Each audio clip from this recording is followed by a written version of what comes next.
Next patient. ഇയ്യോ. എന്താണ് പ്രശ്നം? ഒരു പ്രശ്നമില്ല ഡോക്ടർ, പെട്ടെന്ന് ബ്ലോക്ക് ആക്കി പോയത്. ആര്? മെല്ലെ. അതല്ലടോ, തൻ്റെ അസുഖം എന്താണെന്നാ ചോദിച്ചത്. ഓ, ഞാൻ വിഷയത്തിന് തന്നെ പറഞ്ഞു. എനിക്ക് വയ്യ ഡോക്ടർ. എന്താണ് വയ്യായിക? ഒന്നിന് വയ്യ. അതാണ് ഞാൻ ചോദിച്ചത്. അതാണ് ഞാൻ പറഞ്ഞത്. കോംപ്ലിക്കേറ്റഡ് ആണല്ലോ. യെസ്, എനിക്കെന്ത് ചെയ്യും? അതറിയാനല്ലേ ഞാൻ ഇങ്ങോട്ട് വന്നത്. ശരിയാ, നമുക്ക് ആദ്യം തൊട്ട് തുടങ്ങിയാലോ. ഇതെന്താ റിവിഷൻ വല്ലതും ആണോ? വാക്കുകൾ അതിൽ കടക്കുന്നു മിസ്റ്റർ. അശീലമില്ല. Harishankar. Yes sorry doctor. Okay, എന്താ എൻ്റെ സുഖം? മനസ്സിന് സുഖമല്ലേ ഡോക്ടർ? എന്ത് പറ്റി?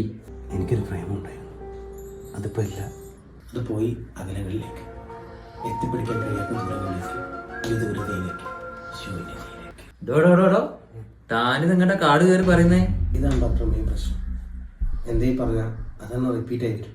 ഇപ്പം പറഞ്ഞില്ലേ അതുപോലെ ചില അതിന് മൾട്ടി ലാംഗ്വേജ് വരും.